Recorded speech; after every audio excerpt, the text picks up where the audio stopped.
Merci d'être avec nous pour votre journal Afrique sur TV5 Monde. Dans l'actualité, Karim Wade en prison. Le fils de l'ancien président sénégalais est inculpé pour enrichissement illicite. On rejoindra notre correspondant à Dakar.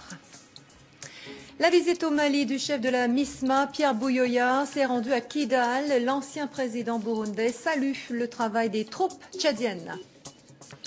La piraterie en Somalie, symptôme d'un État défaillant. La Banque mondiale prône une aide à la reconstruction. L'économiste Kwi Twando, auteur d'un nouveau rapport, sera avec nous depuis Washington. Après 48 heures de garde à vue, Karim Wade est donc maintenant fixé sur son sort. L'ancien super ministre et fils de l'ex-président Abdoulaye Wade vient d'être inculpé pour enrichissement illicite. Bonsoir Aziz Diédiou, avec nous depuis Dakar. Aziz, c'était une décision attendue. Oui, on peut le dire effectivement, c'est une décision attendue au regard du développement de ce dossier depuis ces dernières 48 heures. Karim Wade a été inculpé ce soir et placé sous mandat de dépôt pour enrichissement illicite par le procureur spécial près la Cour de répression de l'enrichissement illicite. Depuis ce matin, Karim Wade faisait face à la commission d'instruction de la Cour de répression de l'enrichissement illicite qui était chargée de lui notifier son inculpation. Il a passé hier sa première nuit à la gendarmerie de Colobane à la suite de son arrestation à domicile. Ce soir, il va passer sa première nuit à la prison de Rebeuss. Hier déjà, le procureur spécial de la Cour de répression avait déclaré d'un point de presse avoir découvert une véritable ingénierie financière frauduleuse mise en place par Karim Wade et compagnie avec la création de plusieurs sociétés écrans, des montages complexes qui ont permis à des sociétés basées au Panama, aux îles Vierges britanniques et au Luxembourg de gérer des secteurs clés de l'économie sénégalaise, notamment le port de Dakar et le port. Selon toujours les enquêteurs, Karim Wade aurait ainsi bâti un patrimoine de 694 milliards de francs CFA, soit plus d'1 milliard d'euros au cours de ces dernières années. Aziz, comment réagit ce soir le PDS, le parti du clan Wade?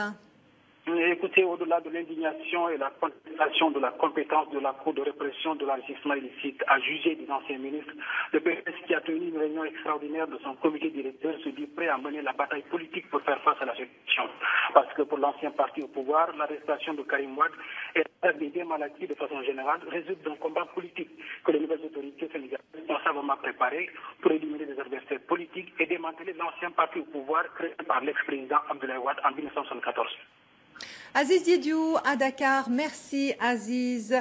Un nouveau procès pour Hosni Moubarak en Égypte. L'ancien président comparaîtra le 11 mai devant la cour pénale du Caire. L'ancien chef d'État est poursuivi pour complicité dans le meurtre de manifestants en 2011 ainsi que pour corruption. Le parquet égyptien a ordonné son transfert de l'hôpital militaire vers la prison.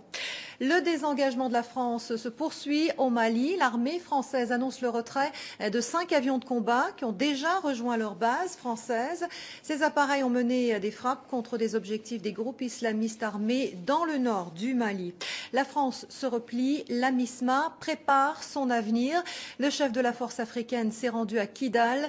Pierre Buyoya salue l'effort accompli par le Tchad qui a déployé 2000 hommes au Mali. Martin Matesso. Mission accomplie pour les troupes tchadiennes déployées dans le nord du Mali. N'Djamena prépare déjà le retrait progressif de ces hommes après 3 mois de présence qui aura coûté au Tchad 57 milliards de francs CFA, 87 millions d'euros. Le bilan est lourd pour les forces tchadiennes, 36 morts et 74 blessés. Mais l'armée tchadienne est fière du travail accompli aux côtés des forces françaises. La sécurité à 100%, moi je ne pense pas que ça pourrait être possible nulle part. Mais je vous assure qu'on est en paix, en sécurité à Kidal. Et surtout qu'on assume la sécurité tout autour et dans les environnants. Et non seulement à Kidal, mais un peu plus loin jusqu'à Abeibera. Le matériel tchadien et les hommes mobilisés pour libérer le nord du Mali sont progressivement acheminés et regroupés à Kidal, à 1500 km au nord-est de Bamako. C'est là que le chef de la MISMA, la force africaine au Mali, est allé leur rendre visite mardi pour discuter de la sécurité dans la région. Pierre Buyoya a salué l'excellent travail accompli par les soldats du Tchad. Il a annoncé que la MISMA va désormais prendre en charge financièrement le contingent tchadien. Les pays contributeurs de troupes soutiennent logistiquement leurs troupes pendant 3 mois. Maintenant, les 3 mois sont terminés. Ça veut dire que la MISMA va prendre le relais. En tant que MISMA, nous allons désormais soutenir le contingent tchadien plus que nous l'avons fait jusqu'à présent. Pour les troupes tchadiennes, la guerre face à face avec les djihadistes est donc terminée. Mais elle pourrait rester au Mali au sein de la force africaine, avant de passer sous le commandement de la mission de maintien de la paix de l'ONU, qui prendra le relais le 1er juillet. Reste à obtenir le feu vert des autorités tchadiennes. Le Tchad qui accueille demain jeudi un nouveau sommet extraordinaire sur la Centrafrique. Bangui demande l'aide de ses voisins pour ramener l'ordre dans le pays. Un contingent d'1 millier de soldats africains pourrait être déployé. La France, également interpellée par Bangui, conditionne son aide à la mise en place d'autorités légitimes. Je cite. 2 ans déjà que la Côte d'Ivoire a mis fin au règne de Laurent Gbagbo. 2 ans au moins que des milliers d'anciens combattants attendent leur réinsertion. C'est en partie pour eux que le collège de Bouaké a été créé. Reportage Angélique Lebouté. Dans les rues de Bouaké, on les appelle les démos. Des anciens combattants démobilisés qui n'attendent qu'une chose, être réinsérés dans la vie civile. Au terme de 10 ans d'une crise politique et militaire meurtrière, ils ont déposé les armes. Certains ont trouvé des emplois précaires, mécaniciens, chauffeurs de taxi ou vendeurs de chaussures, insuffisants pour vivre correctement. Alors 2 ans après l'arrestation de l'ancien président Gbagbo, ils commencent à perdre patience. On dit à le président de la République de prendre notre affaire en charge et dès maintenant. C'est trop. Comme Méité, ils sont près de 65 000 à attendre de l'État ivoirien un emploi stable et un revenu décent. Dans la région de Bouaké, la solution pourrait venir de cet établissement, un collège d'enseignement technique flambant neuf que vient d'inaugurer Dosso Moussa, un ministre de l'Emploi peu sensible à la pression de la rue. Il y a 2 ans que nous sortons de crise. Des programmes sont élaborés, conçus, financés par l'État de Côte d'Ivoire et financés par les bailleurs de fonds, au profit des ex-combattants. Alors je demanderai à ces jeunes-là, jeunes frères et sœurs, de patienter. Destiné aux jeunes Ivoiriens, cet établissement formera au moins 2000 étudiants cette année. Maçonnerie, mécanique, informatique, électronique, beaucoup d'ex-combattants viennent y chercher une seconde chance. Ce que j'ai envisagé depuis mon enfance, j'ai eu, vraiment, c'est ce qui me plaisait. C'est pour cela que je me suis inséré. Donc, je pense que c'est la place que j'ai envisagée qui est là aujourd'hui. Financé par le Japon et l'Organisation des Nations Unies pour le développement industriel, le collège de Bouaké est le seul à dispenser une formation technique dans toute la région centre de la Côte d'Ivoire. D'autres établissements devraient être rénovés dans les mois à venir. Ce sont des chiffres stupéfiants à propos de la piraterie en Somalie que vient de publier la Banque mondiale. Entre 2005 et 2012, 3740 marins venus de 125 pays sont tombés entre les mains de pirates somaliens. 97 en sont morts alors que plusieurs centaines de pirates ont disparu en mer. Le total des rançons extorquées durant cette période s'élève à plus de 385 millions de dollars. Bonsoir Kwetwando, économiste à la Banque mondiale. Vous êtes avec nous depuis Washington. C'est vous qui avez rédigé cette étude. Ces chiffres, ça signifie que la lutte internationale contre la piraterie a échoué? Bonsoir. Je dirais qu'il est très clair que la communauté nationale a été prise de vitesse par le phénomène de la piraterie somalienne. Pris de vitesse parce qu'il y a eu une très forte croissance du nombre d'attaques, une très forte croissance de la couverture géographique de ces attaques, et aussi de la sophistication des modes opératoires.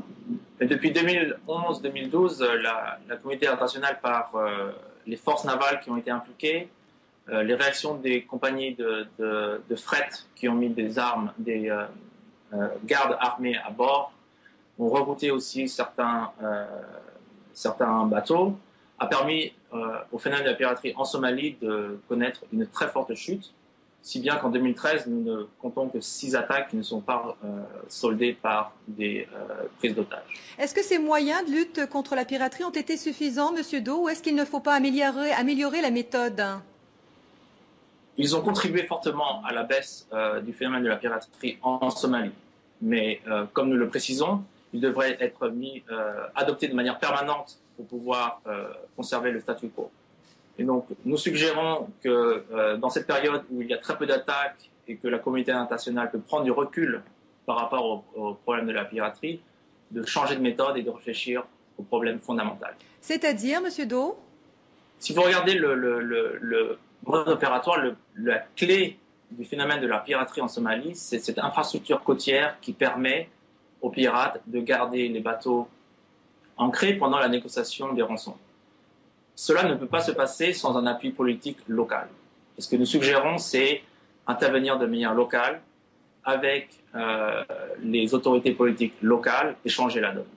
Est-ce qu'il y a aussi un rôle pour la communauté internationale? Vous parlez dans votre rapport de reconstruire l'État somalien.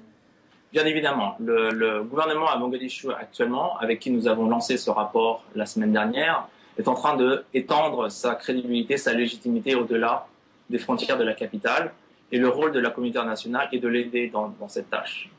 Quel sera l'avenir de cette étude, Monsieur Do? Est-ce qu'elle restera sur une étagère ou est-ce qu'elle servira réellement à améliorer les moyens de lutte contre la piraterie? Donc, quand nous étions à Mogadiscio, le gouvernement somalien qui nous recevait s'est engagé devant nous et devant la presse qui était présente de mettre en œuvre toutes les recommandations dans ce rapport. Je dis bien toutes. Et ils indiquaient également que certaines de ces recommandations étaient déjà mises en œuvre. Je crois que l'une des propriétés de ce rapport, c'est montrer que qu'il est dans l'avantage de la communauté internationale d'aider la Somalie à se reconstruire afin de pouvoir éradiquer le fléau de leur piraterie. Donc je pense que l'ambition de ce rapport, c'est de changer de la discussion vers l'action. Et une fois que nous serons à ce stade, il prendra sa place dans une étagère. Kuitwando, économiste à la Banque mondiale, merci d'avoir répondu à nos questions.